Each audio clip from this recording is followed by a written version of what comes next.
Bonjour tout le monde. On teste, hein, on avance. Avant d'aborder le... Alors ça c'est un petit test, on va parler du combat Conor McGregor contre Nurmagomedov.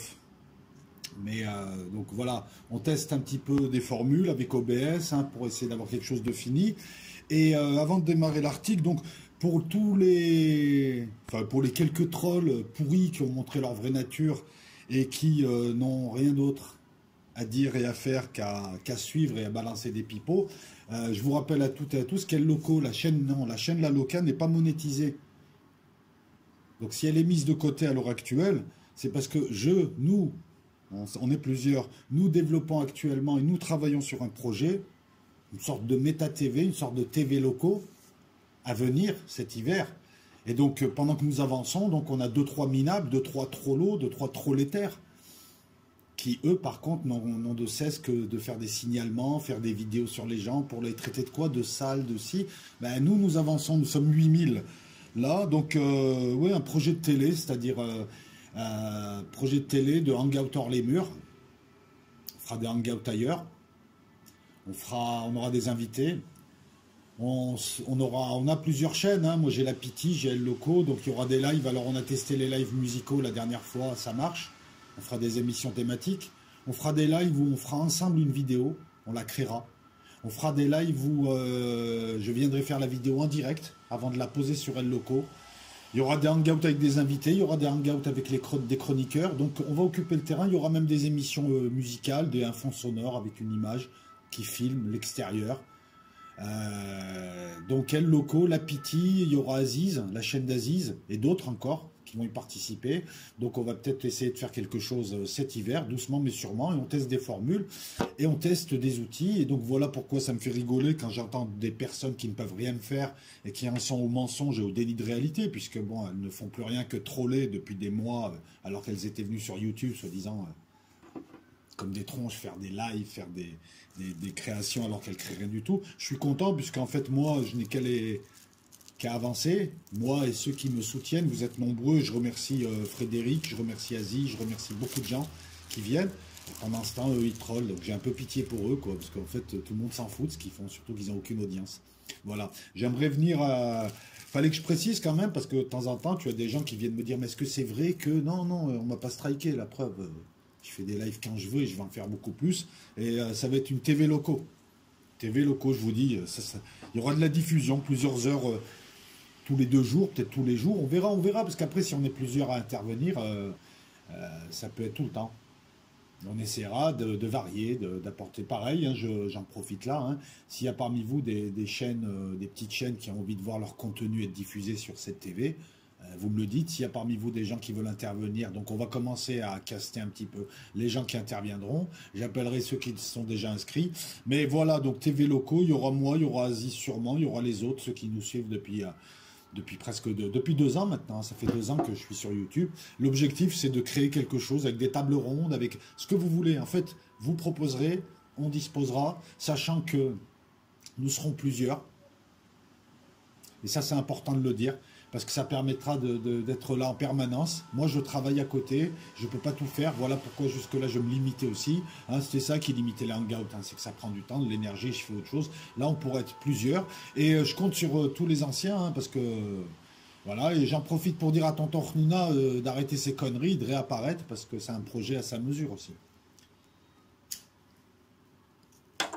Alors, ne vous offusquez pas, ceux qui n'aiment pas le sport, je vais parler de MMA, mix martial art, de combat libre, hein. Enfin c'est pas si libre que ça puisque c'est encadré par des règles de poids, par des règles médicales, par tout un tas de règles, mais on va parler du combat, soi-disant combat du siècle, Conor McGregor contre Nurmagomedov, Khabib, on va l'appeler Nurma, ça sera plus simple. C'était censé être le combat du siècle, bon bah ça s'est avéré quand même être un combat à sens unique et décevant. Il faut rappeler le contexte avant, hein, c'est ça qui est intéressant.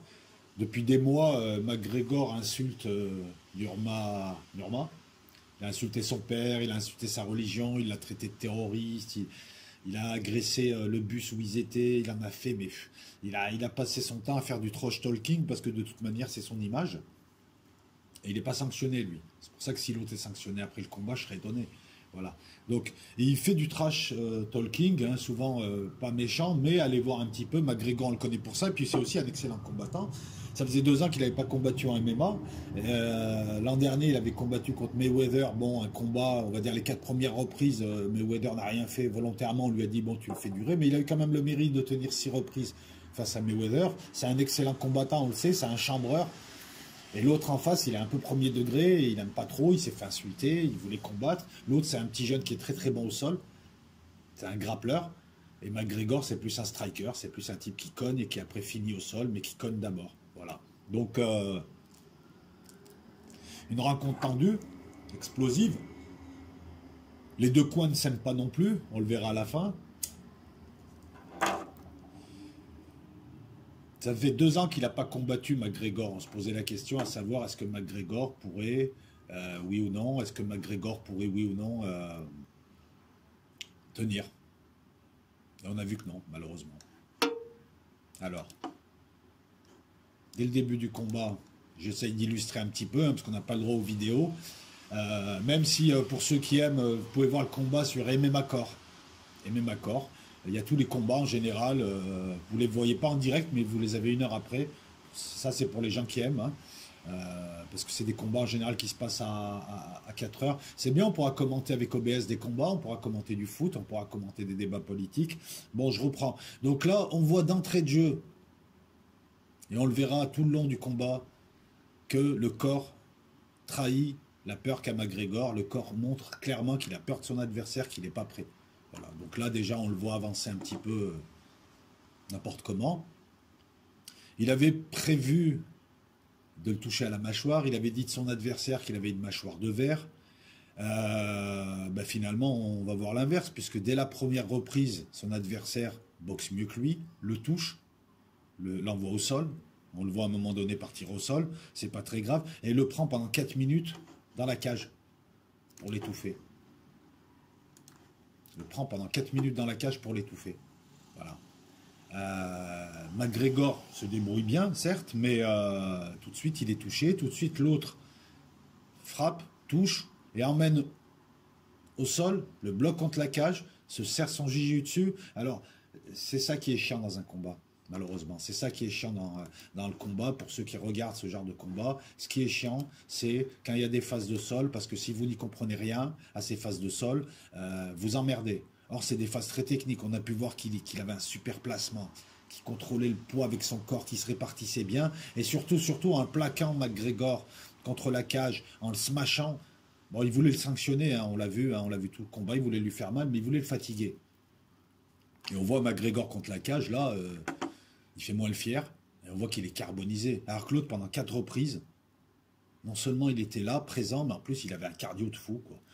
Connor le canard, voilà, trash talking, mais il n'était pas prêt parce qu'il a touché 30 millions, je crois, pour le combat contre Mayweather.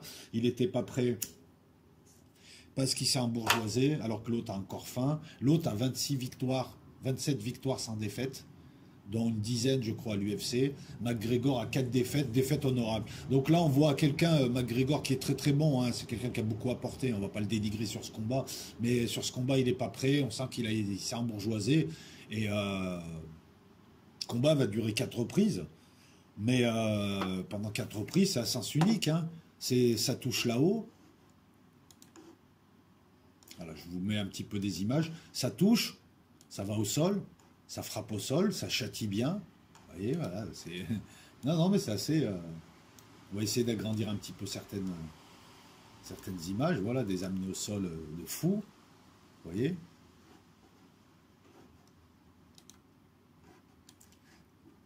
Il n'a rien pu faire.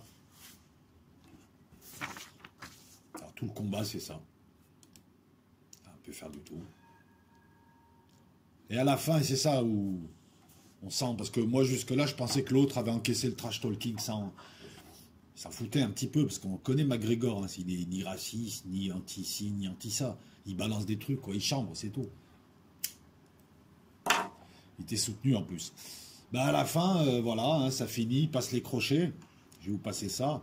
Il passe les crochets, hein, de gauche à droite. il prend l'étranglement, il étrangle, mais il veut pas, même quand l'arbitre il tapote, il veut pas lâcher, hein. Il reste quand même plusieurs secondes à tenir l'étranglement, on sent qu'il veut faire mal, et sur la dernière image, vous le voyez debout en train d'insulter. Il insulte, on l'entend, hein, et là, à partir de là, il pète un plomb, le gars. À partir de là, le gars, il pète un plomb. Alors attendez, ça va être freestyle. Alors McGregor, bon ben voilà, le visage de la défaite, il est... Mais bon, c'est honorable, hein, lui, il monte sur le... C'est juste qu'il n'est pas prêt, il s'est embourgeoisé. Parce que moi, je pense qu'un grand McGregor aurait pu gagner. On l'a pas reconnu. Niveau... C'est un striker, il s'est fait prendre en strike par un gars qui fait du jiu-jitsu brésilien. Et tous les deux, finalement, ont fait beaucoup de luttes. C'est assez paradoxal. Enfin, surtout l'un, puisque l'autre a subi la lutte de l'autre jusqu'à la fin, jusqu'à l'étranglement qu'il lui fait, c'est parce que l'autre n'a plus de force. Tout simplement, il n'a même plus la force de se relever, il n'a même plus la force d'insulter. Vous le voyez, là, il est accablé, le gars. Et là, après, ça part en freestyle, donc vous le voyez. Et puis, il y a des images qui circulent. Magomedov se tourne vers le coin de Conor McGregor, qui l'avait insulté, qui l'ont copieusement insulté, mais enfin bon, c'est du chambrage. Il pète les plombs, il balance son protège-dents, il commence à escalader, là on le voit autour en cercle, dans le cercle jaune de la petite image. Il commence à escalader l'octogone, il sort et il arrive, et là il fait un plongeon avec les deux pieds en avant, dans le coin, et il se bat à 3 contre 1 contre les gars, c'est une mêlée, ça se bat, les gens de son clan arrivent, ils se battent, et pendant ce temps, et ça c'est dégueulasse, t'as 3 types qui montent dans l'octogone, à tour de rôle, t'as le premier qui commence à mettre des coups à McGregor qui se défend, le deuxième arrive par derrière, McGregor se retourne, se défend, le troisième arrive par derrière et lui met des patates, en traître, alors que lui vient de finir le combat. Je trouve ça assez dégueulasse, parce qu'ils auraient pu aller... même énervé, je pense qu'ils auraient pu aller se taper avec le coin en face plutôt que le taper lui, par derrière, à 2-3, sachant que c'est des types qui sont des combattants, hein, les hommes de coin. Ils sont combattants. D'ailleurs, je crois qu'ils vont se faire virer de l'UFC, c'est des combattants de l'UFC. Donc voilà, qui essayent de le taper en 13, je trouve ça un peu dégueulasse. Donc la remise de la ceinture ne s'est pas fait sur l'octogone parce que la salle est en surchauffe et était pour McGregor, donc il y avait des risques d'émeute. Tout le monde était tendu, la police qui intervient, vous verrez, il y a des images qui circulent. Malheureusement, j'ai pas le droit de les passer. Et là, donc, à la conférence d'après-combat, donc on ne sait pas trop s'il y aura des sanctions ou pas. En tout cas, contre les 3, c'est clair que leur contrat sera résilié, les 3 qui sont intervenus.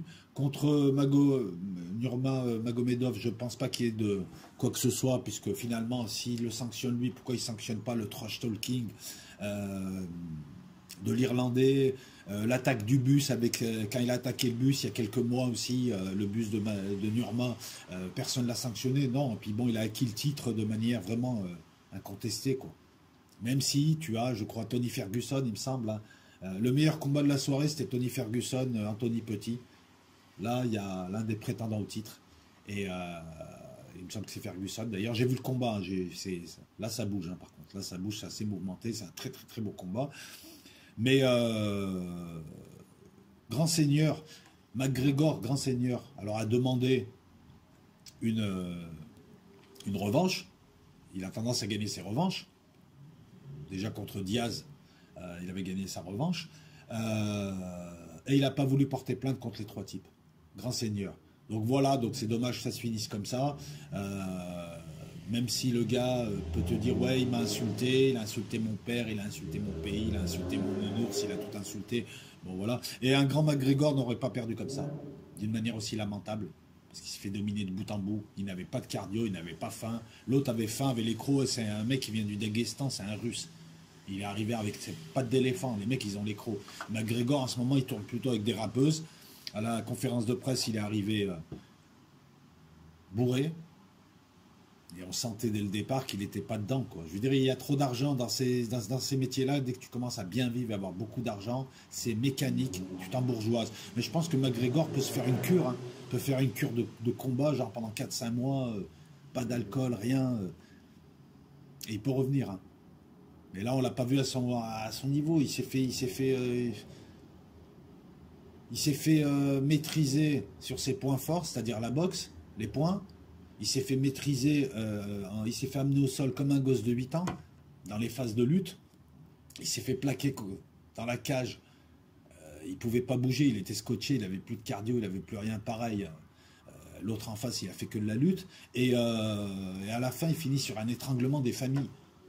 Qu'est-ce que je te dise ? Combat à sens unique, voilà. Et ça a pris 4 reprises, il a tenu 4 reprises, mais on se demande, hein, il aurait pu finir la première. Voilà, c'était le pseudo-combat de l'année, hein, mais bon, les combats de l'année, on les connaît aux USA. On a vu Conor McGregor, Conor le canard, contre Mayweather, on en a vu plein. En général, dans une soirée UFC, c'est pas forcément le combat à l'affiche qui est le meilleur, même si des fois ça arrive. Voilà, donc c'était